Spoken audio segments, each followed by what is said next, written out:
राज्य सरकार और केंद्र सरकार अपने इस तरह से बहुत प्रयास कर रही है। मैं सोचता हूँ सर देश के ज्ञानी पंडितों से सर मैं यज्ञ भी करवाना चाहिए गवर्नमेंट को, ताकि सर कुछ समस्या का हल हो सके। सर बेटा यज्ञ तो हो सकता है, तुमने सवाल पूछा है तो यज्ञ तो हो सकता है, और यज्ञ मैं बता भी सकता हूँ, लेकिन अगर तुम्हें सुनने को तैयार हो तो सुनने को तैयार हो यज्ञ के लिए। यज्ञ वो करना है, ऐसा डेवलपमेंट करना है जिससे वो जो पर्यावरण है उसको खतरा ना पहुंचे, और जो आप घर बना रहे हैं, जो लगातार सड़कें बना रहे हैं, उनको ध्यान में रख के ऐसा करना है। तो यही यज्ञ और क्या, जिसमें आहुतियां आपकी सबके श्रम की पड़ रही है। आप टैक्स देते हैं, सरकार बनवाती है, तो ये है यही यज्ञ है। और कैसा कोई बड़ा यज्ञ थोड़ी ना आएगा। कहाँ से है मैम आप? यूपी में कहाँ से? इटावा से। वाह क्या बात है। इटावा तो बस सबली जैसे स्टेशन, पहला स्टेशन वही आता है। दिल्ली से चलिए तो इटावा में रुकिए। क्या नाम है आपका?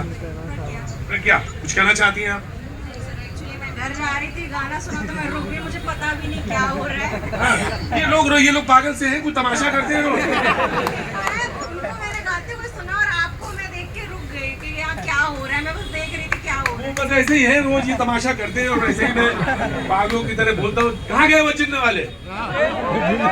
चले गए। सौरभ डिबेट स्टार्ट करता हूँ। देखिए शायरी की बात चल रही थी तो मैं विपक्ष पे एक शायरी बोल देता हूँ जो बाहर से भी टुकड़े टुकड़े और अंदर से भी टुकड़े टुकड़े हैं कि झूठों ने झूठों से कहा है सच बोलो, झूठों ने झूठों से कहा है सच बोलो, घर के अंदर झूठों की मंडी है और दरवाजे पर लिखा है सच बोलो। अब आप एक बात देखिए, आदरणीय मल्लिकार्जुन खड़गे जी ने लोकतंत्र की बात कही, बहुत अच्छी बात है, लेकिन 2 दिन पहले भी उन्होंने एक सत्य कहा था। उन्होंने स्वीकार किया था कि अगर मैं राष्ट्र पार्टी का अध्यक्ष हूँ तो राहुल गांधी और सोनिया गांधी की वजह से। मतलब वो स्वीकार करते हैं कि जब पार्टी के अंदर ही लोकतंत्र नहीं है तो किस मुंह से देश के अंदर लोकतंत्र की बात करते हैं।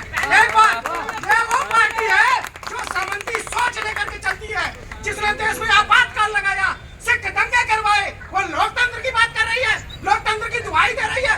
आप देखिए उत्तर प्रदेश में कलीन के नए प्रदेश अध्यक्ष। सौरभ, मैं आपके फ्लो को नहीं रोकूंगा, आपका फ्लो चलता रहे, लेकिन एक चीज मैं बस कहना चाहता हूँ, दंगे कोई सरकार करवाती नहीं है। मैं सिर्फ आपका विचार है, आपके सर माथे मेरे, लेकिन आप बोलिए क्योंकि पब्लिक डिबेट है। दंगे कोई करवाती नहीं है। हाँ ये बात सही है आपकी, समर्थन करके रोक नहीं पाए, ये बात सच है आपकी। मैं ये आपकी बात बड़ा पेड़ गिरता है तो धरती हिलती है, वो इन्हीं के पार्टी का। मैं जानता हूँ, कोई गलत तथ्य नहीं दूंगा। अब देखिए कल उत्तर प्रदेश के जो नए अध्यक्ष निर्वाचन अजय राय जी नियुक्त हुए हैं, आज उन्होंने राहुल वंदना शुरू कर दी। आते ही कह दिया राहुल गांधी जी अमेठी से चुनाव लड़ेंगे। बताइए, बड़े शर्म की बात है, आप चुनाव में जीते या चुनाव में हारे, लेकिन वहाँ की जनता के पास आपको जाना तो चाहिए था। 4.5 साल आप गायब थे, उत्तर प्रदेश अमेठी में गए नहीं। आपको शर्म नहीं आ रही आप जब बात कर रहे हो? कहाँ से आना था बाबूजी? अमेठी सीता बढ़िया, अभी तो पेड़ा लाए थे। ये देखिए कैसा जमाना आ गया, जो दे रहा है पेड़ा भी दे रहा है, उसको भी आदमी भूल रहा है। अभी तो पेड़ा लाए थे मेरे लिए, जन्मस्थली से लाए थे। हाँ वो रखा है पेड़ा और प्रसाद वो रखा है, सब मिल बांट के खाएंगे प्रसाद। बहुत दुख का दिन है कि पत्रकार भाई की वहाँ हत्या हुई। बिहार सुने हैं उसको, एकदम दुखद तो है, बहुत दुखद है। कांग्रेस के भाई कंपेरिजन कर रहे थे 14 से पहले का और 14 के बाद का, तो कंपेरिजन में भूल गए कि बम ब्लास्ट उस 14 से पहले बहुत होता था। और ट्रेन से हम लोग अभी 10.5 घंटे में पहुँचे पटना से यहाँ। पहले पहुँचे थे 24 घंटा से पहले कोई ट्रेन ही नहीं था, कहाँ रुक जाएगी सर। ये वेरी क्विक ये बात हो गई हाँ थी। जी। और भगवान न करे मोदी जी अगर नहीं आए, कभी ये कांग्रेस एंड कंपनी आ गई तो भैया जी कहीं प्रोग्राम हो पाएगा?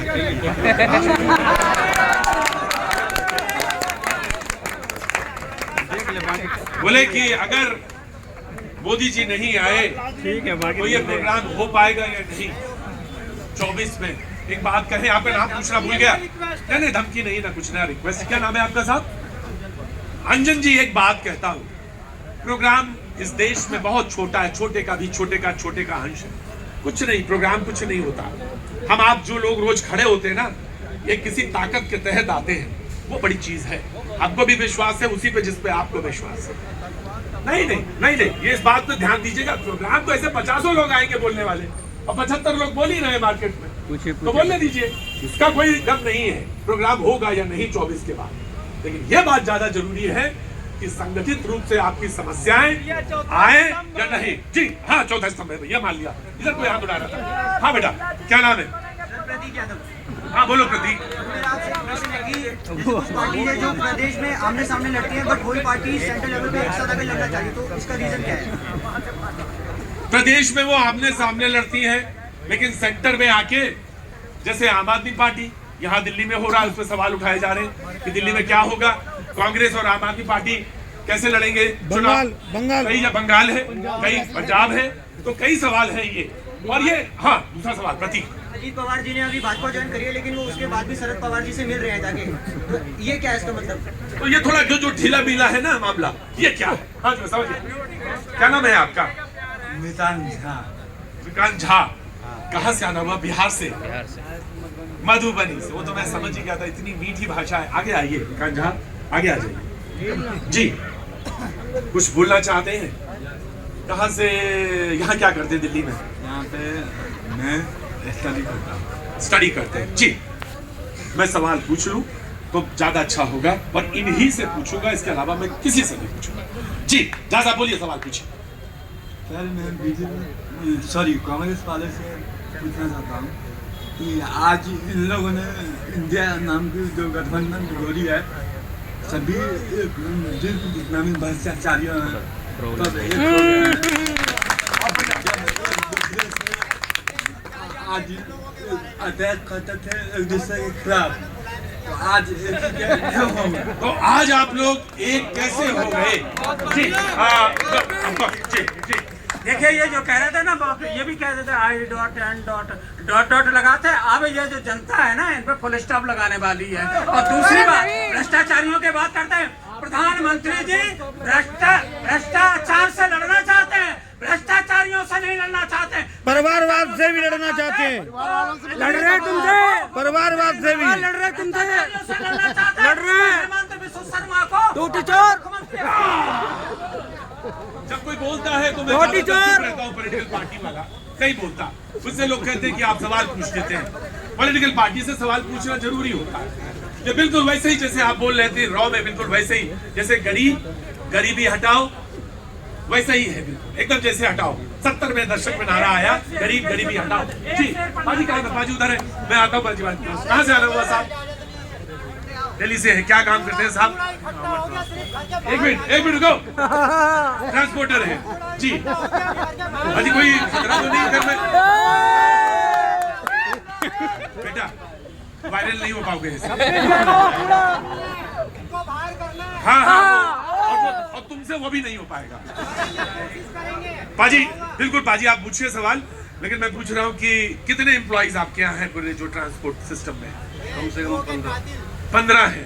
अच्छा, ये सही वैल्यू है या थोड़ा बचा के बताइए आप? बचा के बताइए वैल्यू या सही वैल्यू? सही से जी। अब आप सवाल। मेरा सवाल मोदी जी से ये है कि मोदी जी हर भाषण में 2 दिन पहले ये बोलते हैं कि ये आदमी कांग्रेस के ये आदमी भ्रष्ट है, और 2 दिन के बाद उसको वॉशिंग मशीन में डाल के और वो भ्रष्ट आदमी साफ हो जाता है। क्यों क्यों क्यों जी? ये सवाल है जो मैं बीजेपी को देता हूँ, उसके बाद ये सवाल है जी। हाँ बिल्कुल, पब्लिक देगी। देखिए, ऐसा है, ये लोग जो बात करने पर आ जाते हैं, वॉशिंग मशीन और इस सब की बातें शुरू कर देते हैं। मुझे एक बात समझ में नहीं आती, जब आप लोग इतने सारे वॉशिंग मशीनों के साथ घमंडियां इकट्ठी हो गई, आप आज पूछ रहे हैं कि बीजेपी के अंदर वॉशिंग मशीन है? आप लोग तो गऊ खाने वाले, गोबर खाने वाले के साथ आप हैं, चारा खाने वाले के साथ आप लोग हैं, टूटिया चोर लोग आप लोग हैं। किस तरीके से ये सारी घमंडियां पार्टी खुद इकट्ठी हो गई। पर एक बात मैं और बता दूं, ये जो कॉन्स्टिट्यूशन की धारा के ऊपर भी बात कर रहे थे कांग्रेस वाले, वो ये बात मुझे पहले बताए कि जब अम्बेडकर जी के बारे में बात करते हैं तो आगे 5 हम लोगों ने बनाए। हम लोगों ने ओबीसी, शेड्यूल्ड कास्ट और शेड्यूल्ड ट्राइब से रिलेटेड 60% यूनियन प्रतीक जी बहुत सारे झूठ बोले गए हैं, सबका फैक्ट चेक करूंगा, बहुत देर हो जाएगी। पर वो भाई साहब ने एक बड़ी कमाल की बात कही कि शायद कांग्रेस आ गई तो ये शो हो पाएगा कि नहीं। मेरे को चंद्रचूड़ जी की, हमारे चीफ जस्टिस ऑफ इंडिया की एक बात याद आ गई कि इस संविधान की खूबसूरती क्या है। जो इस संविधान को नहीं भी मानता, ये संविधान उसकी भी रक्षा करता है। आप 75 में कहा करी, 75 में ऐसे ही चलता रहेगा। 75 हम लोग आपके पास आके हमेशा जवाब देते रहे। बहुत अच्छा, बहुत बहुत खूब। कबीरा खड़ा बाजार में मांगे सबकी खैर, ना काऊ से दोस्ती न काऊ से बैर। जी, गुलाब की खेती करते हैं आप? हाँ? बस मोहब्बत ऐसे ही बनाए रहिए, ऐसे ही मोहब्बत बनाए सके। जी, देखिए, मैं एक बात बताना चाहूँ, 9 साल में बीजेपी ने देश को वो चीज दी है जो शायद देश ने आज तक अनुभव नहीं करी होगी। यहाँ पे एक एक जनता उसका आज अल्ट्रा आधुनिक सड़कों से आप चल रहे हैं, वहाँ पे किसी का आधार कार्ड या जातिवाद नहीं होता है। आज हर नल से पानी है, वो नल नहीं पूछता आपकी जाति क्या है। आज आपको 200 करोड़ से ऊपर वैक्सीनेशन ड्राइव विश्व में भारत में लगाई है। आप लोग जीवित हैं तो भारत को वैक्सीनेशन ड्राइव के, चाहे वो कांग्रेसी हो चाहे वो मेरे सपा के नेता, और आज विश्व में जो हमारी सिक्योरिटी है, जो हमारी फौजें हैं, चाहे वो अजीत डोभाल साहब हो, चाहे राजनाथ सिंह हो, चाहे पूर्व में निर्मला सीतारमण जो महिलाओं की बात करते हैं ना, महिलाओं का सशक्तिकरण जो बीजेपी सरकार ने करी है। आज आप लोग 70 साल से भैया, टॉयलेट सब लोग जाते हैं ना? जाते हैं, आपकी बेटियां और माएं भी जाती होंगी सदियों से। क्या आपको जब आजादी मिली तो आप बेसिक टॉयलेट की सुविधा अपनी माता बहनों को नहीं दे पाए? सर, टोल टैक्स दिया जा रहा है और जो 300 रुपए का टोल टैक्स था घरौंडा पास बाईपास करनाल का, 4300 रुपए का पास बना दिया। 2 गुना रेट बढ़ा दिया जा रहा है हर चीज का। अब आप बताओ कि आप हमें दे रहे हो सड़क, तो भैया हमारा खेत, हमारी हवा, हमारा पानी और टोल टैक्स भी हमारा। पप्पू भी तुम्हारा, देश का खेत, देश की हवा, तुम्हारा आगे गिर जाओ। नहीं कोई बात, रस्सी लगी हुई है।